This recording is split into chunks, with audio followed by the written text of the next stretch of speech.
नमस्कार मित्रों, धर्म मीमांसा में आप सबका स्वागत है। कृष्णाय वासुदेवाय हरे परमात्मने प्रणतः क्लेशनाशाय गोविंदाय नमो नमः।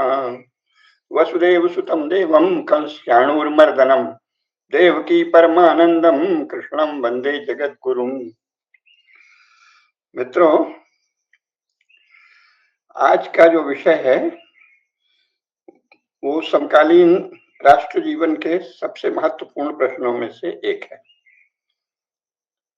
हो ये रहा है कि जिस बात पे चारों ओर सभी राजनीतिक समूह लगातार जोर देते हैं, उसी बात पर कहीं कोई स्पष्टता नहीं है। इतना तो अलग बात है, अब तक उसके विषय में जो जो कहा जाता रहा है उससे बिल्कुल उल्टी बातें करते हैं और इससे केवल भ्रांति फैलती है।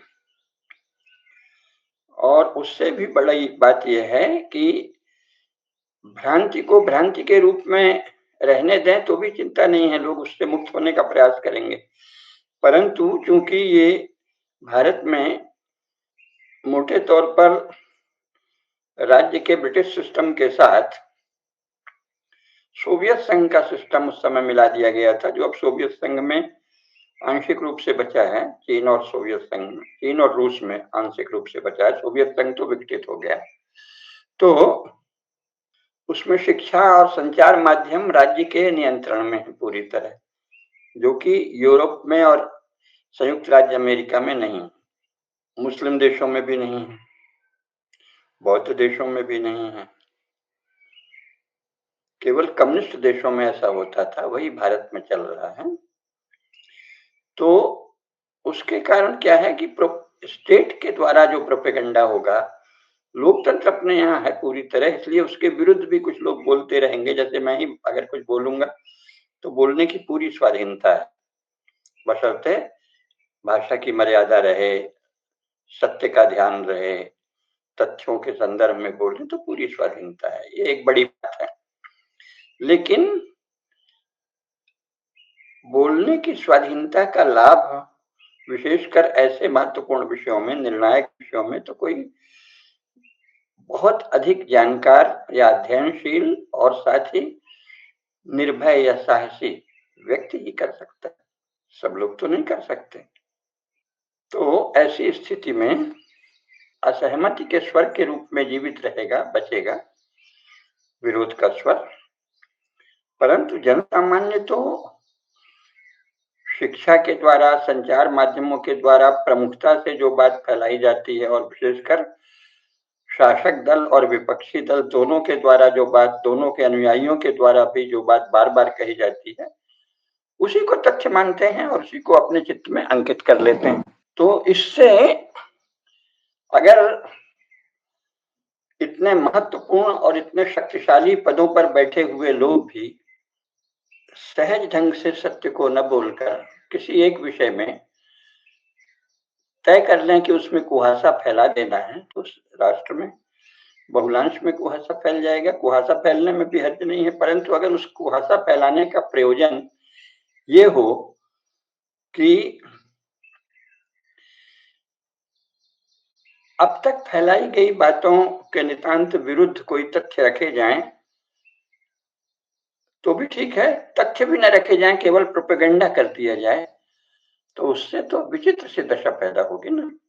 तो हमारे यहाँ राष्ट्र नाम का, राष्ट्र राष्ट्र शब्द बहुत चलता है, भारत राष्ट्र, लेकिन उसके नाम पर घटा टोपी, पूरी तरह घटा टोपी। अभी उस आज थोड़ी चर्चा करेंगे। तो राष्ट्र की बात वेदों से है, वैदिक काल से है, लेकिन उस समय राष्ट्र का जो अर्थ था उसको लेकर विद्वानों ने जितने भी अलग अलग मत दिए हैं, सबका सार यह है कि सनातन धर्म का पालन ही किसी राष्ट्र, माने भारत राष्ट्र की पहचान है। तो राष्ट्र का अर्थ है सनातन धर्म। ये श्री अरविंद ने भी लिखा 20वीं शताब्दी ईस्वी तक, वैदिक काल से 20वीं शताब्दी ईस्वी तक निरंतर हमारे श्रेष्ठ दार्शनिक और विचारक ये लिख रहे हैं कि राष्ट्र का एक ही अर्थ है, सनातन धर्म। अभी कुछ समय पहले जयपुर में कुछ हिंदुत्वनिष्ठ बौद्धिक मिले थे, उन्होंने भी इसी बात पर जोर दिया। जयपुर डायलॉग्स के द्वारा जो आयोजित था, आदरणीय संजय दीक्षित जी ने उस महान पर्व का या कार्यक्रम का आयोजन किया था। उसमें भी यही बात कही गई कि सनातन धर्म ही भारत है, या भारत का सत्व है, या भारत की राष्ट्रीयता है। अब इसका अर्थ क्या होता है, क्योंकि इस पर बहुत गौरव किया गया जब अंग्रेजों ने और दूसरे यूरोपीय लोगों ने नेशन स्टेट, फादरलैंड आदि की बात कही, अपने अपने फादरलैंड की, this is our fatherland, this is our fatherland, Motherland की भी बात कही। तो बंकिम चंद्र चट्टोपाध्याय नाम के एक बड़े मनीषी थे, उन्होंने आनंद मठ नाम का जो उपन्यास लिखा, उसमें वंदे मातरम गीत की रचना की, जो तत्कालीन और युगों युगों से चले आ रहे भारतीय मानस की ही प्रतिध्वनि थी। वंदे मातरम जो छा गया, इसीलिए कोई चीज ऐसे नहीं छाती, आप कितनी भी सशक्त रचना लिख दें, कोई बड़ी भारी रचना लिख दें, लेकिन वो जन जन में छा जाए, ऐसा तभी होता है जब वो उनके मन का हो। जैसे गोस्वामी तुलसीदास जी ने रामचरितमानस लिखा उत्तर भारत में, तो पूरी तरह छा गया। दक्षिण में भी अभी भी कई जगह उसका विधिवत पाठ होता है समय समय पर। उसके पहले वाल्मीकि रामायण थी, वो तो स्वयं भगवान राम के समय महर्षि वाल्मीकि जीवित थे, उन्होंने लिखी थी। तो भगवान राम का वो इतिहास है, चरित्र है, तो उसे तो होना ही था। वो विश्व भर में फैला, क्योंकि भगवान राम का शासन विश्व भर में था, तो संपूर्ण विश्व में वाल्मीकि रामायण का प्रभाव फैला और उसके अनुसरण में विविध भाषाओं में रामायण लिखे गए। इसी प्रकार महाभारत में संपूर्ण विश्व की, तत्कालीन विश्व की सेनाएं शामिल हुई थी और वहां गीता का उपदेश भगवान कृष्ण ने दिया था, इसलिए महाभारत भी और गीता भी संपूर्ण विश्व में व्यापक है, लोकप्रिय। तो कारण होता है। तो बंकिम ने जो आनंद मठ में वंदे मातरम गीत सन्यासियों के द्वारा गाते हुए प्रस्तुत किया अपनी महान रचना में, तो वो जन जन में फैल गया। उसके बाद सारे क्रांतिकारी, सबसे पहले क्रांतिकारियों ने वंदे मातरम कहना शुरू किया। वंदे मातरम कहते कहते वो फांसी पर लटक गए। वंदे मातरम कहते कहते उन्होंने आतताई अंग्रेजों का वध किया, जो बहुत बड़ी वीरता और साहस का काम था और तेजस्विता का काम था, महान देशभक्ति का काम था। तो महान देशभक्तों ने वंदे मातरम का उद्घोष किया। इसके बाद जो एक ठंडी धारा की राजनीति थी कांग्रेस पार्टी में, उसने भी वंदे मातरम लाजा ढाकी या लाज शर्म में ही सही शुरू किया। हालांकि कुछ समय बाद जवाहरलाल नेहरू ने कहा कि नहीं, ये वंदे मातरम जो है ये मुसलमानों की भावनाओं को ठेस पहुंचाता है, तो पूरा वंदे मातरम नहीं गाया जाएगा। त्वं ही दुर्गा दस प्रारण धारिणी वाणी विद्या दायिनी नमामि त्वाम कमला कमल दल विहारिणी आदि, अथवा तुम्हारे प्रतिमा गढ़ी मंदिरे मंदिरे, बाहुते तुम्हें माँ शक्ति, हृदय तुम्हें माँ भक्ति, ये सब नहीं गाया जाएगा। तो ये राष्ट्रीय स्वयंसेवक संघ की शाखाओं में तो गाया जाता है, सनातन धर्म की अन्य संगठनों की शाखाओं या उनके संस्थाओं या आयोजनों में गाया जाता है। जैसे सनातन संस्था है, जैसे भारत सेवक समाज भी किसी समय गाया जाता था, जो साथ ही बंगाल में एक भारत सेवाश्रम नाम का एक महान संगठन और संस्था बनी, उसमें गाया जाता है। तो देश में व्यापक रूप से गाया जाता है, परंतु अधिकृत रूप से शासन से केवल उसका पहला पद वंदे मातरम सुजलाम सुफलाम मलयज शीतलाम शस्य श्यामलाम मातरम वाला गाया जाता है। पूरा वंदे मातरम सरकारी आयोजनों में गाने से कांग्रेस ने प्रतिबंधित कर दिया था। अब जब से श्री नरेंद्र मोदी शासन में आए हैं, तो कई जगह गाया जाने लगा है अधिकृत रूप से भी। तो इस तरह वो वंदे मातरम और भारत माता की जय, ये दोनों ही गौरव भाव से कहे जाते हैं ना, ऐसे थोड़ी कि बस है।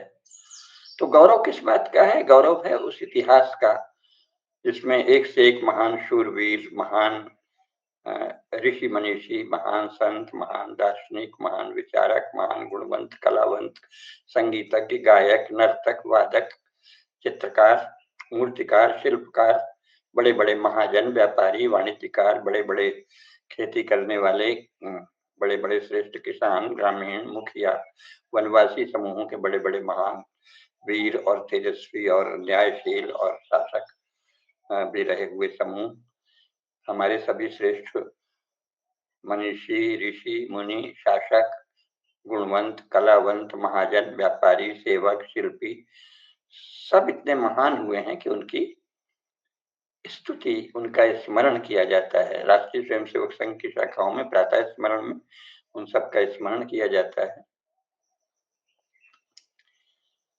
उसी से एक महान राष्ट्र भाव का जागरण हुआ। इसीलिए जब अचानक कांग्रेस पार्टी धीरे-धीरे हिंदू धर्म के प्रति विद्वेष रखने वाली दिखने लगी, तो एक महान लोक जागरण हुआ और प्रचंड बहुमत से श्री नरेंद्र मोदी को लोगों ने प्रधानमंत्री के पद पर अभिषिक्त किया वोट के द्वारा। तो ये एक बहुत बड़े राष्ट्रीय जागरण का अवसर है 2014 से और चल रहा है। लेकिन इससे कुछ लोगों को कष्ट हो रहा है। तो वो क्या कर रहे हैं, राष्ट्र के भीतर गौरव भाव न रहे, आत्मगौरव न रहे, उल्लास न रहे, अपने महान पूर्वजों के ज्ञान, शील, गुण, बल, वीर, विक्रम का स्मरण न रहे, पुरुषार्थ का स्मरण न रहे, वाणिज्य, उद्योग, व्यापार, शिल्प आदि का स्मरण न रहे, सेवा कर्म का स्मरण न रहे, इसके लिए वो चरणबद्ध प्रोपेगेंडा कर रहे हैं, बिना किसी तथ्य के प्रोपेगेंडा कर रहे हैं। और वो प्रोपेगेंडा मुख्यतः हो रहा है जातियों को आधार बनाकर। इसके द्वारा राष्ट्र के विषय में घटाटोप छा दिया गया है, घटाटोप। तो ये एक विचित्र बात है।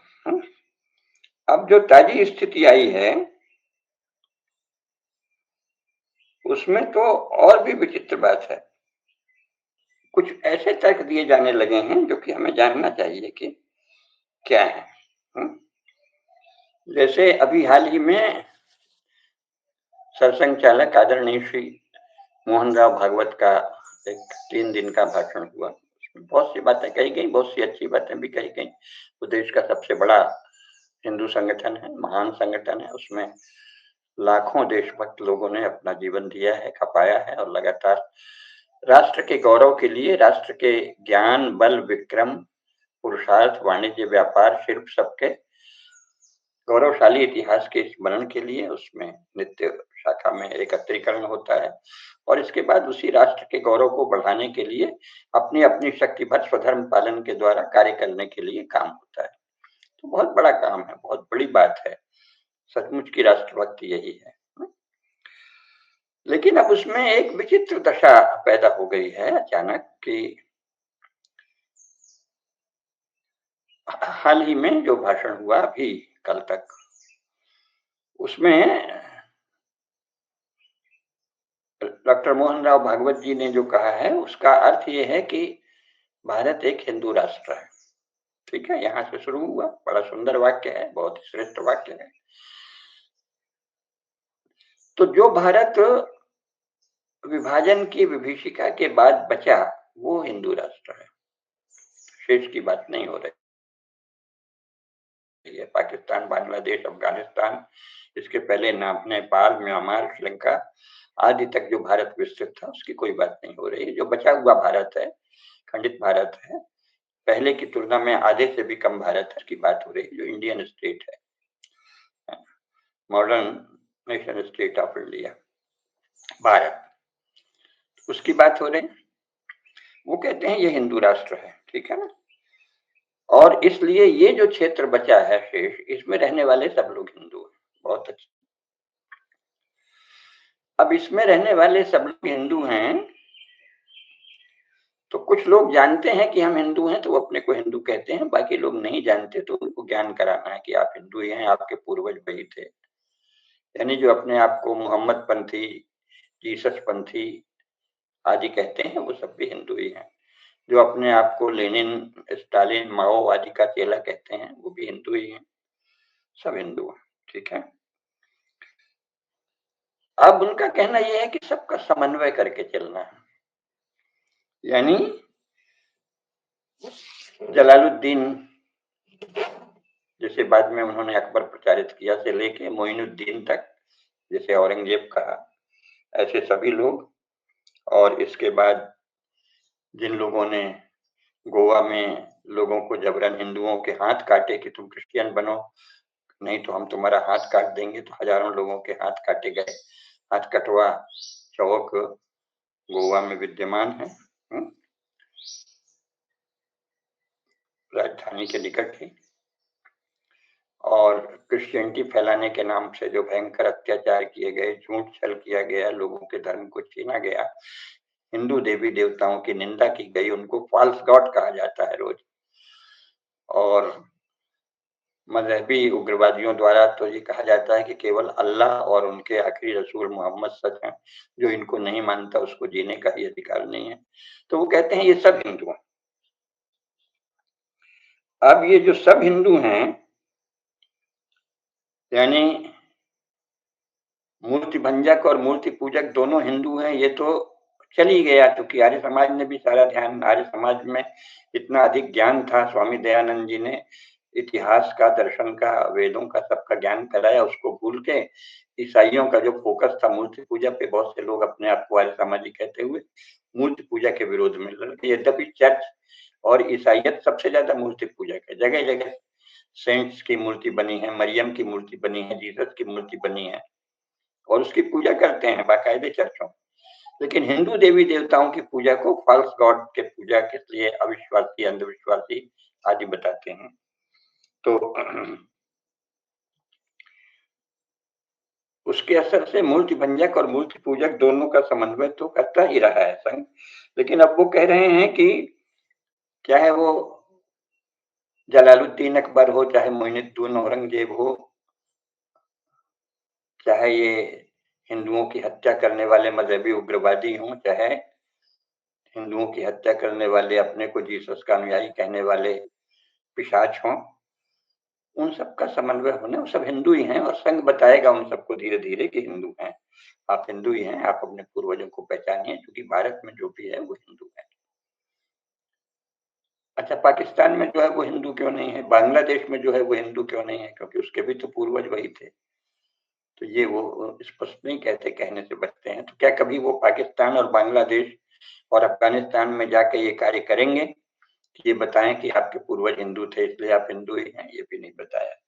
अच्छा, मान लो उन्होंने मान लिया कि हमारे पूर्वज हिंदू ही थे और इसलिए हम हिंदू ही हैं, तो आप समन्वय कैसे करेंगे?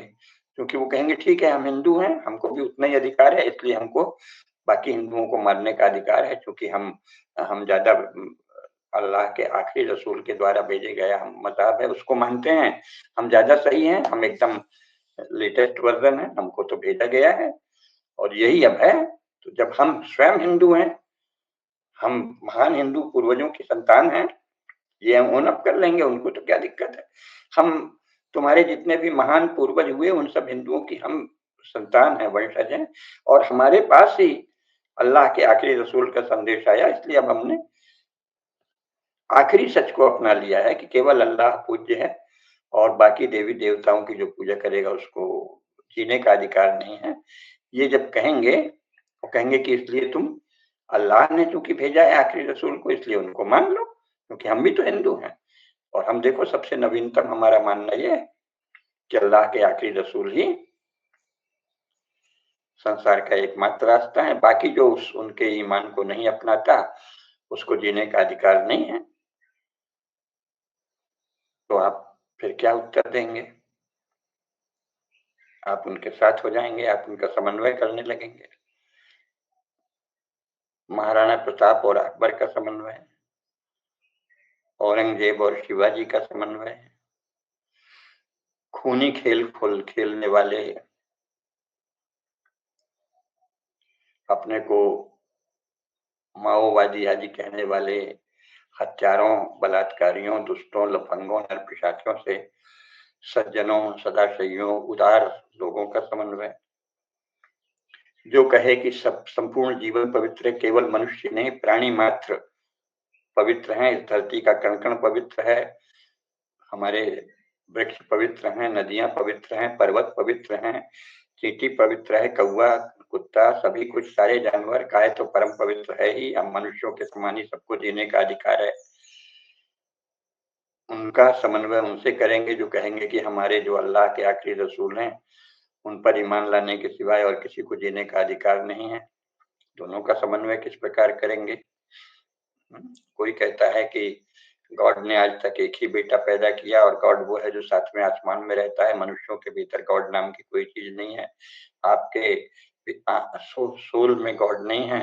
अगर बन जाओगे तो फिर वो गॉड की लाइट आपके सोल में आएगी, अन्यथा आप फॉल्स गॉड की उपासना कर रहे हैं। आपको कन्वर्ट करना हमारा धर्म है। आप कोशिश करेंगे हम कि आप मरते दम तक, मरने से पहले क्रिश्चियन हो जाएं ताकि हम आत्मा की फसल काट लें। हार्वेस्टिंग दी सोल्स, है ना, आत्माओं की फसल काटना हमारा गॉड ऑर्डेन्ड हमारी ड्यूटी है। गॉड ने हमको हुक्म दिया है, वो गॉड जो सातवें आसमान में बैठा है और संसार में कहीं नहीं है। संसार अंधकार और नरक है, लेकिन इसमें उस क्रिश्चियनिटी या चर्च की शरण जाने से आपको गॉड की लाइफ मिलती है, ये जो कहता है। और जो संपूर्ण सृष्टि को इस पवित्र ईश्वर से भरपूर मानता है, सर्वत्र कण कण में ईश्वर को देखता है, सबका समन्वय कैसे करेंगे? एक ही समन्वय का आया है। चलो ये तो बहस होती रहेगी, इसका उत्तर तो वो क्या दे पाएंगे। लेकिन इससे भी महत्वपूर्ण बात यह है कि हिंदू समाज को संसार में सबसे अधिक अन्याय करने वाला और पिछड़ा समाज प्रचारित किया।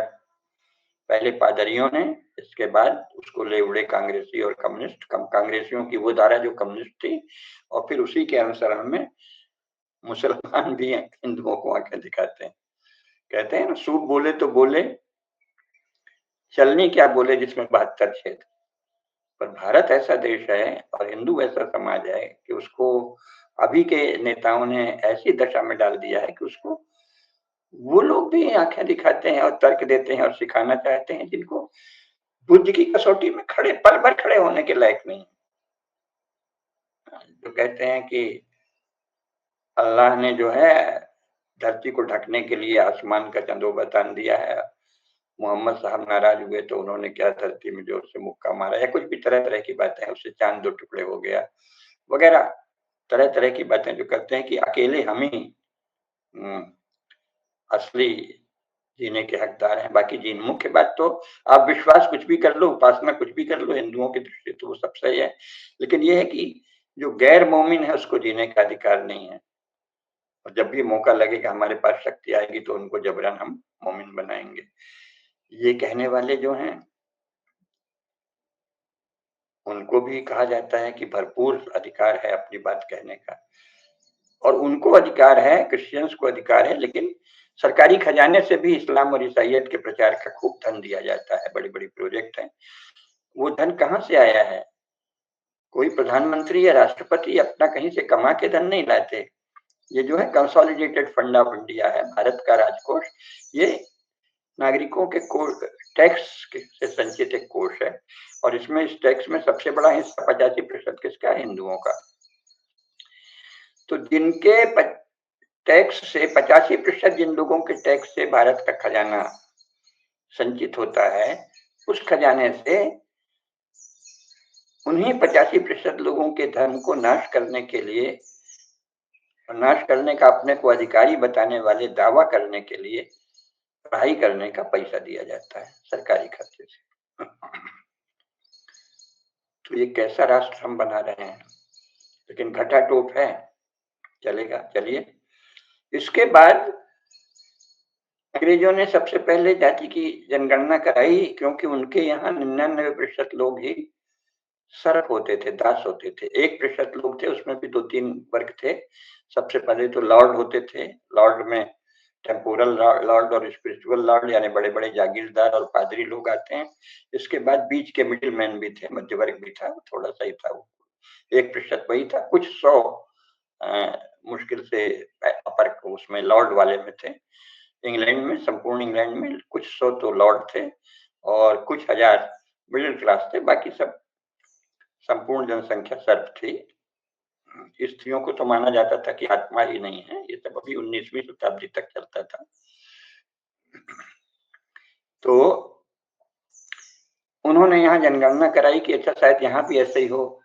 कुछ लोगों ने, जो कि उनको देश का कोई खास ज्ञान पहले नहीं था, धीरे-धीरे हुआ, 20वीं शताब्दी में ही वो भारत के विषय में ज़्यादा ठीक से जान पाए।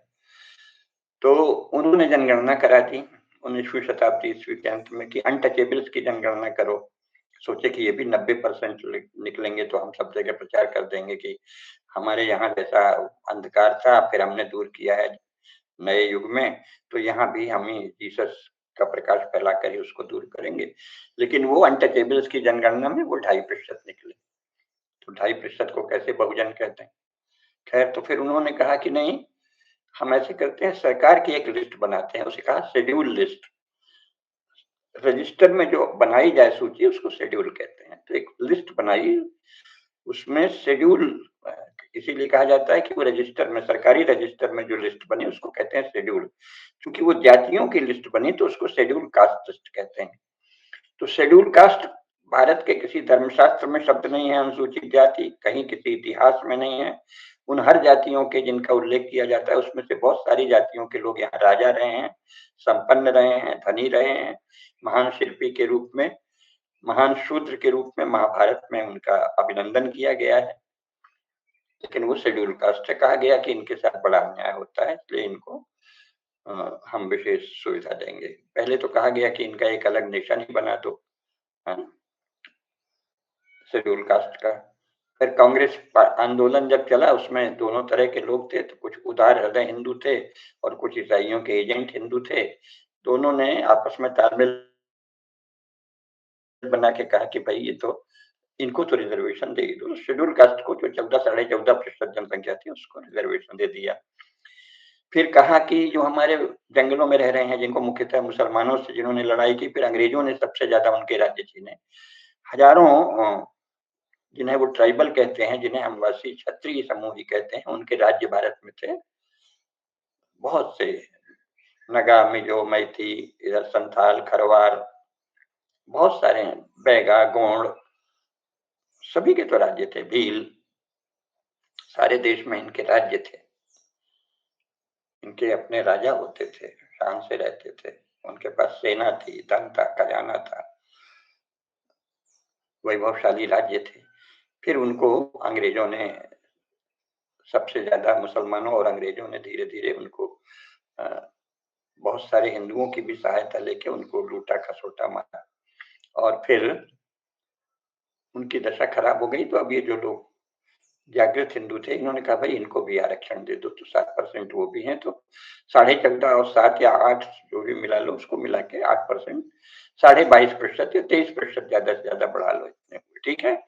23% संसार की किसी भी गणित में बहुसंख्यक नहीं माने जाते, और संसार के किसी भी नेशन स्टेट में, किसी भी राज्य में अगर पूरे 23% के साथ भी है, थोड़ा मान लो कि कुछ समय अन्याय हुआ, तो इतने कम लोगों के साथ अन्याय नहीं है। बाकी सब जगह 75 से 95% लोगों के साथ शताब्दियों अन्याय हुआ है। इंग्लैंड में, फ्रांस में, जर्मनी में, स्विट्जरलैंड में, स्वीडन में, नॉर्वे में, पुर्तगाल में, स्पेन में, सब जगह 95% के साथ अन्याय होता रहा। ये वहीं के आंकड़े। खैर, तो 23% के साथ हुआ, तो लगा कि 23% के साथ ही अगर बताएंगे कि अन्याय होता रहा है, हालांकि उसके भी प्रमाण नहीं है, क्योंकि स्वयं अंग्रेजों ने जो शिक्षा की जनगणना की थी, तो उसमें पाया था कि भारत के हर छोटे गांव में भी एक पाठशाला है, और बड़े गांवों में ज्यादा पाठशालाएं हैं, शहरों में अनेक पाठशालाएं हैं। उसमें हर जाति के हिंदू पढ़ते हैं और हर जाति के हिंदू पढ़ाते हैं। उसकी जातियों की सूची दी हुई है, अभी उनके नाम की पुस्तक छपी हुई है, कई पुस्तकें छपी हैं उस पर। सबसे अंतिम पुस्तक जो उसने संकलन की, पहले तो जेपी नायक ने की, सुंदरलाल जी ने बहुत विस्तार से भारत में अंग्रेजी राज में भारतीय शिक्षा का सर्वनाश शीर्षक से उसको संकलित किया। बाद में धर्मपाल जी ने और विस्तार से संकलित किया, जिसको संघ और भाजपा में खूब आदर के साथ पढ़ाया जाता है। स्वयं प्रधानमंत्री ने उसकी बात की। उसमें ये बताया है कि सब हर जाति के विद्यार्थी पढ़ते थे, हर जाति के शिक्षक पढ़ाते थे, और वेदों के विशेष ज्ञान को छोड़कर बाकी कहीं भी कोई ऐसा नहीं था कि किसी भी, बाकी सब वेदों का ज्ञान मुख्यतः ब्राह्मण ही अध्ययन करते थे, जो कि बड़ा कठिन होता है, सब लोग उसमें नहीं जाते। लेकिन फिर भी उसमें कुछ कायस्थ भी पढ़ते हुए पाए गए थे 19वीं शताब्दी ईस्वी के आरंभ में। और बाकी जो है, बाकी समस्त शिक्षा जो है,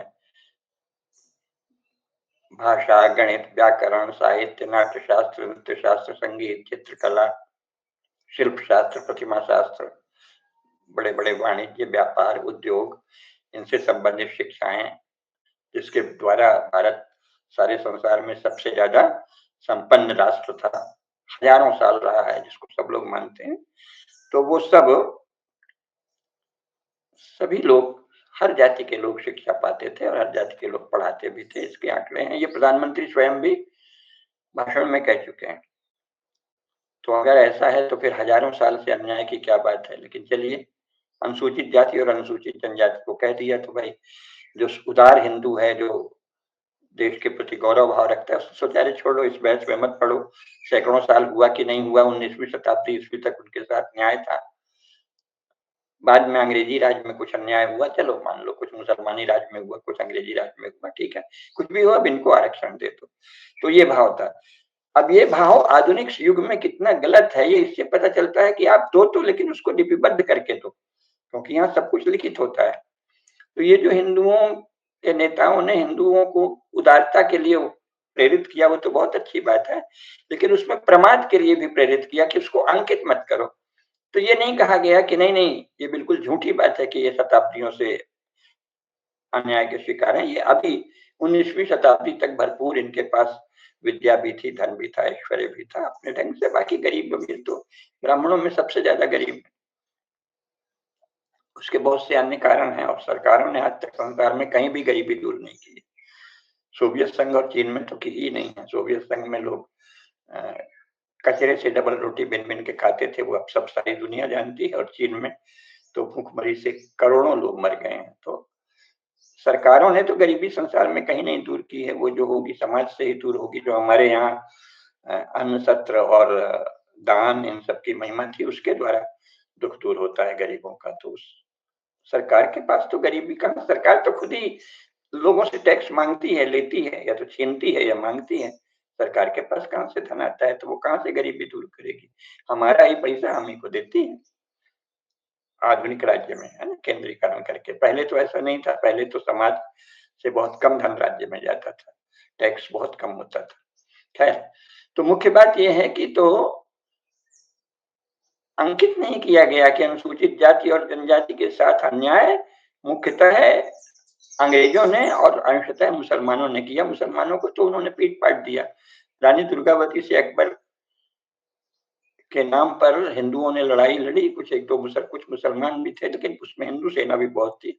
तो रानी दुर्गावती लगभग जीतते जीतते थोड़ी सी हार गई, लेकिन उसके बाद वो इतना शक्तिशाली उनका शासन था कि बाद में वहां तो गौड़ों का ही शासन रहा ना उस पूरे क्षेत्र में। ये तो पढ़ाया ही नहीं जाता।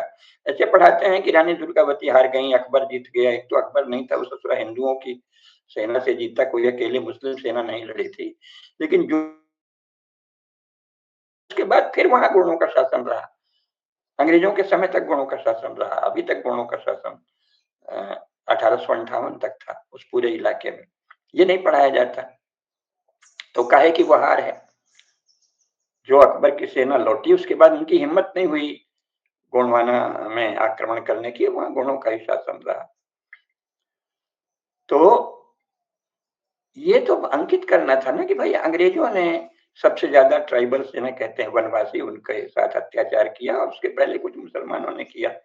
लेकिन ज्यादातर मुसलमान वनवासी लोगों के द्वारा मारे गए। उनका सबसे ज्यादा नुकसान अंग्रेजों ने किया, और हिंदुओं को साथ लेके, कुछ हिंदुओं को जो धन के लिए या किसी कारण भाड़े के टट्टू थे उसमें चले गए, या जिस कारण से भी गए हों, तो उनको लेके किया। तो ये बताना चाहिए ना कि भाई ये तो 100-150 साल का मामला है, वो नहीं बताया।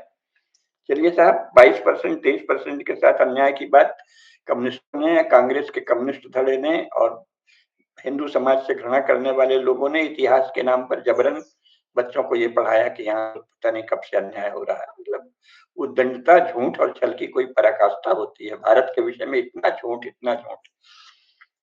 उसके बाद एक मंडल कमीशन बन गया। लीजिए, मंडल कमीशन में जिन जातियों को भी शामिल किया, उसमें से अनेक के पास राज्य थे, ये खुद उनका कहना है। यादवों की बहुत बड़ी संख्या का कहना है कि भारत में हमारे पास हजारों साल राज्य थे। तो आर्थिक रूप से अगर आप पिछड़े हो तो ब्राह्मण भी आर्थिक रूप से पिछड़े हैं, बहुत से क्षत्रिय भी, यहाँ तक कि कुछ व्यापारी जातियां भी आर्थिक रूप से पिछड़ी हैं। तो वो तो आप नहीं कह रहे हैं, आप तो कहते हैं सामाजिक रूप से पिछड़े हैं। जो शताब्दियों शासक रहे वो सामाजिक रूप से पिछड़े कैसे माने जाएंगे? तो नहीं, हमको ब्राह्मण नहीं माना जाता बस इसलिए आप पिछड़े हैं, तो सारा फोकस ब्राह्मण पर कर दिया। लेकिन उद्देश्य ब्राह्मण नहीं था, उद्देश्य था हिंदू समाज को खोखला करना। तो मंडल कमीशन में जो भी जातियां गई तो ये तो अंकित करना था ना कि भाई उनके भी पिछड़ेपन का कारण राष्ट्र का पिछड़ापन है। जिस समय राष्ट्र पिछड़ा, भारत राष्ट्र पिछड़ा, तो वो भी पिछड़े। ये नहीं उनको कह दिया नहीं क्योंकि इनको ब्राह्मण के बराबर महत्व नहीं मिलता तो ये सामाजिक रूप से भी पिछड़े हैं। भले ये जागीरदार हैं, जमींदार हैं, इनके पास हजारों लाखों करोड़ों एकड़ की जमीन है, गाय हैं, बैल हैं, बकरी है, भैंस है, तमाम तरह के कृषि भूमि है, कृषि पशु है, कृषि शिल्प है, कृषि उपकरण, शिल्प के उपकरण है, संपन्नता है, अच्छे से इनके पास धन भी है, लेकिन फिर भी सामाजिक रूप से पिछड़े हैं। इसलिए चलो पिछड़े हैं तो ठीक है, इनको शासकीय पदों पे आरक्षण दिया जाए, बहुत अच्छा। नहीं, इनकी पढ़ाई को भी ये माना जाए कि अगर ये पढ़ने में कमजोर हैं तो भी इनको पास माना जाए। अगर ये 8% है, 11% है, 100 में से 10 नंबर पाते हैं तो भी इनको उतना ही स्थान दिया जाए जितना 100 में 75, 80, 90, 95% पाने वालों को है। अब ये कौन सा आप समाज बना रहे हैं? आरक्षण देना ही है तो सर्विसेज में दीजिए। शिक्षा में कैसे दे रहे हैं और योग्यता में कैसे दे रहे हैं, और योग्यता की ऐसी कौन सी कसौटी आप बना रहे हैं, कौन सा समाज बना रहे हैं? चलिए, इसके बाद इसको अचानक ये प्रचार किया जाने लगा कि इनके साथ भी हजारों साल से अन्याय हो रहा है। और ऐसा घमासान है, हमारे पास पुस्तकें हैं, हमने कई बार बताई हैं। एक पुस्तक अभी दिखाते हैं, उधर चली गई। पुस्तक है यादवास थ्रू द एजेस, यानी यादवों का शताब्दियों तक शासन रहा है भारत में। ये पुस्तक है, कुरुक्षेत्र यूनिवर्सिटी से छपी है। इसको जितने उस समय के यादव नेता हैं, मुलायम सिंह यादव, शरद यादव, राम नरेश यादव, चंद्रजीत यादव, विभिन्न पार्टियों के, सबने इस पुस्तक को देखा और सराहा। यानी हम हजारों साल से भारत के शासक रहे हैं, ये भी बता रहे हैं, और अपने को ओबीसी भी कह रहे हैं। तो घटाटोप है ना, आप क्या है ये तो स्पष्ट हो। अब अचानक ये कहा जाने लगा कि अच्छा, एक और बता रहे हैं कि हजारों साल शासक रहे हैं। कुर्मी या पटेल जाति सभी लोग जानते, बहुत संपन्न जाति है। गुजरात में इतना बड़ा आंदोलन पटेलों के आरक्षण के लिए हुआ था, उस समय तो नहीं माना गया। अब आज क्या स्थिति है इस समय पता नहीं। तो जो बड़े बड़े वीर तेजस्वी समूह रहे हैं, जिनके शासन रहे हैं, वो भी आरक्षण की मांग करने लगे। अच्छा, आरक्षण की मांग कर लें, चलो भाई सोच लो, लेकिन शिक्षा में भी चाहिए कि हमको 100 में 21 नंबर, 11 नंबर, 12 नंबर मिले तो भी हमको उतना ही योग्य माना जाए जितना 100 में 65, 70, 80, 85, 90, 95 अंक पाने वाले को माना जाता है। क्या चल रहा है? अच्छा, ये भी चले, थोड़ी देर को तर्क कर लें, लेकिन साथ में ये कि इनके साथ शताब्दियों अन्याय हुआ। अब अगर, अब तो राहुल गांधी उससे भी आगे आ गए हैं, वो तो कह रहे हैं 90% लोगों के साथ शताब्दियों से वंचना हुई। 90%, यानी समस्त ब्राह्मण, समस्त क्षत्रिय, ब्राह्मणों में भूमिहारों को भी शामिल करो या अलग से भूमिहार गिन लो, समस्त ब्राह्मण, समस्त भूमिहार, समस्त कायस्थ, अन्य समस्त जातियां जिनको जैसे जाट हैं, जिनको आरक्षण नहीं मिला है। मेरे ख्याल से पहले पटेलों को भी आरक्षण नहीं था, हो गया हो तो पता नहीं। ये समस्त लोग, समस्त क्षत्रिय जो देश भर में हैं विविध प्रकार के, और समस्त उच्च जाति के वैश्य, ये सब मिला के 10% ही है। तो पुरानी जनगणना के हमने आंकड़े देखे तो भारत में 11% तो अकेले ब्राह्मण हैं और 8% क्षत्रिय हैं, और वैश्यों को तो मिक्स कर दिया गया है, अन्यथा वैश्य तो सबसे बड़ी जाति थे। वैश्य भारत में लगभग 35% होते थे। सबसे बड़ा समूह अगर था भारत में तो वैश्यों का ही है, चूंकि व्यापार वाणिज्य सब में, तो उसमें से 35 35 से 40% जो वैश्य होते थे उसमें से 27-28 को ओबीसी घोषित कर दिया। चलो, तो भी कम से कम 7 से 12% तक तो वैश्य अभी भी ओबीसी के बाहर हैं, आरक्षण के दायरे के बाहर हैं। तो ये तो लगभग 30 से 35% होता है, इसको 10% कह रहे हैं। माने इसको गुंडागर्दी कहें, उद्दंडता कहें, पाप पिशाच वृत्ति कहें, राक्षसीपन कहें, क्या कहें। ये प्रतिशत का खेल थोड़ी है। 35% का अर्थ क्या हुआ? 35 करोड़। 35 करोड़ लोगों को 10 करोड़ बताना, तो 25 करोड़ को मार डालोगे, नरसंहार करोगे, जनसंहार करोगे। कश्मीर पंडितों का तो कर ही दिया अभी कुछ दिन पहले। ये क्या हो रहा है? तो राष्ट्र के नाम पर 35 करोड़ लोगों को आप मार डालना चाहते हैं। पहले तो भूखों मारना चाहते हैं या पद से बाहर रखना चाहते हैं, फिर उनके प्रति घृणा जगाना चाहते हैं कि इन्होंने शताब्दियों से अन्याय किया। ये क्या चल रहा है? और झूठ के बल पे कौन सा राष्ट्र चलेगा? इसके बाद फिर अगर आपकी बात सच है, राहुल गांधी की बात सच है, और इस समय के सारी भाजपा और संघ वाले भी अब वो भाषा बोलने लगे हैं, अगर भारत का जो हिंदू समाज है वो अपनी जनसंख्या के 90% के साथ अन्याय करता रहा है, तो फिर वो गर्व लायक क्या है? फिर आप किस भारत के गर्व की बात करते हैं? किस भारत पर आप गौरव करते हैं? अगर कोई समाज अपने 90% लोगों के साथ, हालांकि इंग्लैंड, फ्रांस, जर्मनी, पुर्तगाल, स्वीडन, स्विट्जरलैंड, नॉर्वे, स्पेन, इन सब में तो 90% क्या 95% के साथ अन्याय होता रहा, वो भी एक बात है। लेकिन फिर वो लोग तो गर्व करते भी नहीं, वो तो उसको छिपाते हैं। इंग्लैंड अपने इतिहास को छिपाता है, उस समय के दौर को डार्क एजेस कह देता है। यूरोप के सभी देश ऐसे ही करते हैं। स्त्रियों को हम आत्मा विहीन मानते थे, यंत्रवत मानते थे, भोग की वस्तु मानते थे, इसको अब छिपाते हैं। वो तो गौरव नहीं करते, वो गौरव करते हैं केवल वर्तमान में। तो ये जो किया जा रहा है वो इसलिए कि भारत के हिंदुओं को अपने इतिहास पर गौरव न हो, अतीत पर गौरव न हो। क्यों? क्योंकि England, France, Germany, Sweden, Switzerland, Norway, पुर्तगाल आदि के पास अतीत के गौरव का कुछ नहीं है। बस विगत 200 वर्षों का ही वो सारी चर्चा करते हैं, उसमें भी धीरे धीरे जो ज्यादा अच्छाई की ओर बढ़े हैं तो उसको गौरव करते हैं। यानी वो अपने विगत 100 वर्षों को गौरवशाली मानते हैं, बाकी सबको तो छिपाने की कोशिश करते हैं। तो ये ऐसी कोशिश हो रही कि हिंदुओं के साथ भी यही। हिंदू भी हजारों साल के अपने इतिहास पर गौरव बंद करें, ऋषियों और मनुष्यों पर गौरव बंद करें, वेदों पर गौरव बंद करें, धर्मशास्त्रों पर गौरव बंद करें। मानव धर्मशास्त्र, याज्ञवल्क्य स्मृति, नारद स्मृति, वैखानस स्मृति, बृहस्पति स्मृति, अंगिरा स्मृति, शाततप स्मृति, इन सब पर गर्व करना बंद करें। चाणक्य के अर्थशास्त्र पर गौरव करना बंद करें। रामायण और महाभारत पर गौरव करना बंद करें। रामचरितमानस पर गौरव करना बंद करें। सारे देश में श्रेष्ठ संत साधु सब हुए, उन पर भी गौरव बंद करें। केवल वर्तमान राजनीतिक दलों को, कांग्रेस या भाजपा पर गौरव करें। भाजपा महान पार्टी है, कांग्रेस महान पार्टी है, नरेंद्र मोदी महान है, नरेंद्र मोदी सचमुच महान है, मैं भी मानता हूँ।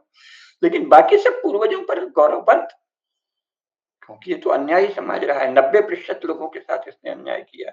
कोई तथ्य, कोई प्रमाण? नहीं, कुछ प्रमाण नहीं। मंडल कमीशन है ना, उसने कह दिया ना। आरक्षण झगड़े का विषय नहीं है। आरक्षण पर झगड़ा कुल ये है कि भाई अगर आप इनको पद देना चाहते हो, कोई अर्ज नहीं है, आप दिए जाओ। लेकिन शिक्षा में तो मत करो। 100 में 10 नंबर को 100 में 90 नंबर के बराबर मत करो, ये सरासर अन्याय है। एक तो उसका विरोध होता है, और उसमें भी उन जातियों को जिनके पास इतिहास में ज्ञान भी रहा है, धन भी रहा है, राज्य भी रहा है, उनको आप पढ़ाई से, ये तो देश के साथ अन्याय है कि आप पढ़ाई के बारे में उनको प्रमादी बना रहे हैं।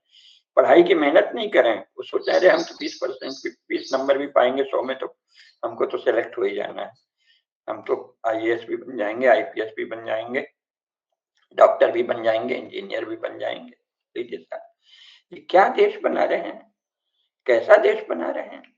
और उससे भी बड़ी बात, संपूर्ण इतिहास को कलंकित कर रहे हैं, जो कि झूठ पर आधारित आप एक नया कलंक थोप रहे हैं। जो अन्याय कभी भारत में हुआ ही नहीं, जो अनौचित्य भारत में कभी घटित ही नहीं हुआ, जो हजारों वर्षों तक जिन जातियों के साथ कभी कोई अन्याय हुआ ही नहीं, उनको आप बता रहे हैं कि अन्याय हुआ। फिर भारत पर गर्व का विषय क्या रहेगा? कांग्रेस और भाजपा रूलिंग पार्टी।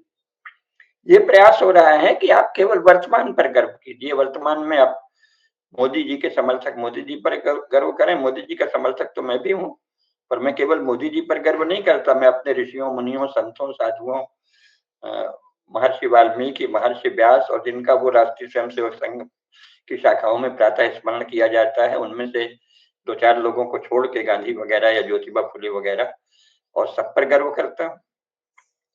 भीमराव पर गर्व तो नहीं करता, लेकिन ठीक ठाक है। तो आप ये बता रहे हैं कि वो सब गर्व करना तो झूठ है। अगर वो लोग ऐसे अन्यायी थे कि उन्होंने 90% समाज के साथ, समाज के, हिंदू समाज के 90% लोगों के साथ अन्याय हुआ है, जिसको अब हमारे महान राजा लोग, शासक लोग ठीक कर रहे हैं, इतने महान है वो। हजारों साल से जो हिंदू समाज ने अपने 90% लोगों के साथ अन्याय किया, उसको ठीक कर रहे हैं महामहिम जवाहरलाल नेहरू, इंदिरा गांधी, राजीव गांधी, अटल बिहारी वाजपेयी, नरेंद्र मोदी, महान महान महानतम राहुल गांधी। आप ये पढ़ाना चाह रहे हैं भारत को? अरे आपने तो फिर वध कर दिया। भारत राष्ट्र का, हिंदू राष्ट्र का ये वध है, और इसको राष्ट्रभक्ति बताया जा रहा है। हिंदू राष्ट्र के इतिहास का इस तरह से झूठ से भरा प्रचार, प्रोपेगेंडा, ये तो राष्ट्र की हत्या है, राष्ट्र का वध है। गांधी वध पर इतना हल्ला मचाते हुए तो संपूर्ण राष्ट्र का वध है। गांधी वध पर हल्ला मचाएंगे, चित्पावन ब्राह्मणों की हत्या क्यों की गई, कश्मीरी पंडितों की हत्या क्यों की गई, जगह जगह ब्राह्मणों के विरुद्ध घृणा की बात क्यों की जाती है? वो सब राष्ट्र के लिए आवश्यक। कैसा राष्ट्र बन रहा है? ब्राह्मणों से घृणा करने वाला राष्ट्र, अपने महान राजाओं से घृणा करने वाला राष्ट्र, अपने महान वैश्यों से, व्यापारियों से, वाणिज्य और शिल्प में अग्रणी लोगों से घृणा करने वाला राष्ट्र, उनको सबको अन्यायी और शोषक बताने वाला, ये कैसा राष्ट्र बना रहे हैं? कैसा राष्ट्र बना रहे हैं? और इस राष्ट्र के बनाने के लिए सभी हिंदू मंदिरों पे, बड़े बड़े मंदिरों पे सरकारी कब्जा, वहां जो हिंदू श्रद्धावश दान दक्षिणा देते हैं, उसमें तो उन जातियों के लोग भी काफी हैं, बड़ी संख्या में, जिनको शोषक बताया जाता है। ब्राह्मण भी दान देता है, क्षत्रिय भी दान देता है, वैश्य तो सबसे ज्यादा दान देता है। अचानक पता चलता है कि इन्होंने इतने क्विंटल सोना वहां अर्पित कर दिया, उतने 200 मन, 400 मन, 500 मन सोना चांदी सब अर्पित हो रहा है, और वो मंदिरों का दान से प्राप्त धन पर सरकार का कब्जा है, और सरकार फिर उसको हिंदू धर्म से द्वेष करने वाले पंथों, मजहबों, रिलीजन की सेवा में लगा रही है, अथवा अपनी पार्टी की महिमा और प्रोपेगेंडा में लगा रही है। यही देशभक्ति है, यही देश निर्माण है, यही राष्ट्र निर्माण है।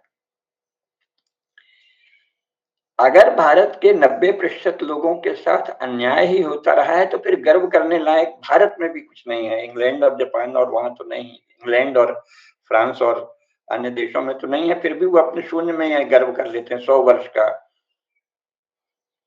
इतिहास, 150 वर्षों का इतिहास, हमने वहां अपनी कॉलोनी बनाई, हमने भारत में अपना छल कपट से राज्य फैलाया, हमने अमेरिका में फैलाया, इसी पे गर्व करते हैं। यहाँ भी वो नहीं, यहाँ तो आप इस सबकी निंदा करेंगे ही, जो कि हम भी करते हैं। तो आप तो भारत को संसार का सबसे अधम देश, ऐसा देश जिसके पास गर्व करने के लिए कुछ भी नहीं है, क्योंकि 90% लोगों के साथ अन्यायशील रहा है, और इसको इंग्लैंड, फ्रांस, जर्मनी आदि की तरह का गर्व भी नहीं सिखा रहे हैं, क्योंकि वो तो 150 वर्षों के इतिहास पर ही गर्व कर लेते हैं। आप इसको वो भी अधिकार नहीं देते। अगर हमने अंग्रेजों को भगाया, हमारे क्रांतिकारियों ने अंग्रेजों को मारा, उस पर भी गर्व नहीं करने देते। अरे नहीं, वो तो टोक फैलाया जा रहा है, कैसा अंधकार फैलाया जा रहा है, ये देखने की जरूरत है। ये तो संपूर्ण राष्ट्र के साथ अन्याय है, और इसके बाद फिर राष्ट्र की ही हम राष्ट्र निर्माण शब्द इसीलिए चलाया है इन लोगों ने। हमारे यहाँ तो राष्ट्रभक्ति था, हर व्यक्ति को राष्ट्रभक्त होने पर गौरव था, राष्ट्रभक्ति एक महान गुण था, लेकिन अब राष्ट्र निर्माण निर्माण यानी आप नया राष्ट्र बना रहे हैं, जो कि कांग्रेसियों का कम्युनिस्ट धड़ा, सोशलिस्ट धड़ा, उसने ये शब्द चलाया, और अब भाजपा और संघ के लोग भी यही बोलते हैं, हम राष्ट्र निर्माण करेंगे। तो नया राष्ट्र बनाया जा रहा है, जिसमें बताया जा रहा है कि हजारों साल से इसमें 90% के साथ अन्याय हुआ, बहुत अन्याय हुआ।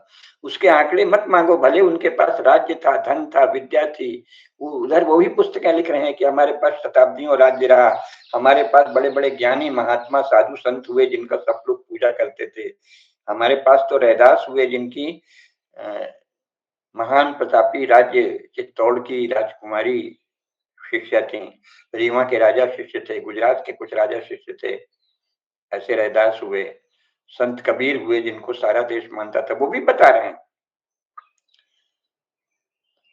यानी हमारे पास हमारी जाति के महान संत हुए जिनको सब जातियों के लोग मानते थे, ये भी पढ़ा रहे हैं, पुस्तकें लिखी जा रही हैं लगातार।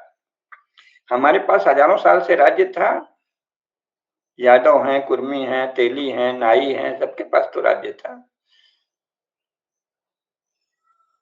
गोंड हैं, बैगा हैं, भील हैं, खैरवार हैं, नगा हैं, मिजो हैं, मैती हैं, सबके अपने अपने इतिहास भी रचे जा रहे हैं। हमारे पास बहुत राज्य था। अच्छा, और हमारे साथ भयंकर अन्याय हुआ, ब्राह्मणों ने किया, क्षत्रियों ने किया और उच्च जाति के वैश्यों ने किया, और इनकी संख्या 35% नहीं है, 10 ही प्रतिशत है बस।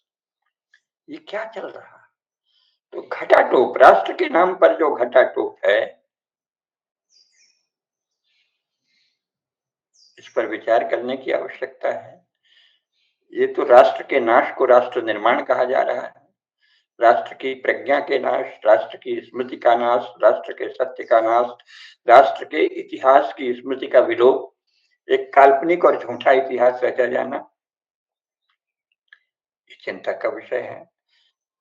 अभी भी कोई जिन्हें उच्च जाति के कहा जाता है वो लोग कोई कम नहीं है, 35% है। जातिवार जनगणना का मैं भी इसीलिए पक्षधर हूं कि एक बार आ जाए, पता चले किस कौन जाति किसका है।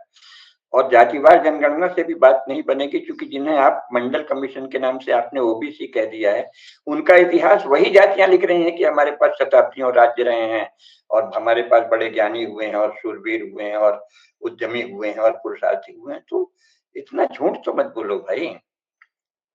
अगर आपके पास हजारों साल राज्य रहे हैं, शिल्प रहा है, वाणिज्य रहा है, धन रहा है, वीर लोग रहे हैं आपकी जाति में, और उसका सम्मान होता रहा है, तो आप अपने को सामाजिक रूप से पिछड़ा तो मत कहो। आर्थिक रूप से पिछड़ा तो सब जानते हैं, सबसे ज्यादा ब्राह्मणों में, और क्षत्रियों में भी जो पराजित राजा हैं उनके यहाँ काफी, उनके वंश में बहुत सी जगह गरीबी भी आई है। कहावतें चल गई हैं, गरीब ब्राह्मण, एक बड़ा गरीब ब्राह्मण, तो जाने कितनी कहानियां हैं। इसी तरह ठाकुरों के विषय में है, घर में भूंजी भांग नहीं, ऊपर लालजू कहा है। मतलब बहुत से क्षत्रिय हैं जो राजघरानों के थे, उसमें से कुछ के पास फिर से धन आ गया पुरुषार्थ से, कुछ बहुत गरीब भी हो गए। तो आप उनका सत्य भी ढक रहे हैं और अपना भी झूठ प्रचारित कर रहे हैं। हम बड़े विद्वान थे, हम बड़े राज्य से संपन्न थे, हम बहुत ही ऐश्वर्यशाली थे, हम बड़े वीर थे, हमारी वीरता। अच्छा, बहुत अच्छा। और हमारे साथ हजारों साल से अन्याय भी हुआ है, सामाजिक रूप से हम पिछड़े भी हैं। आर्थिक पिछड़ेपन की बात नहीं होती, सामाजिक रूप से भी पिछड़े हैं। तो ये जो रचा जा रहा है, ये तो एक अराजक समाज बनाने की दिशा में, और हमारे महाभारत में, रामायण में सब जगह अराजक जनपद पर बहुत चिंता है। चाणक्य ने भी उसी की चिंता की है, सारे इतिहास में अराजक जनपद की बहुत चिंता है।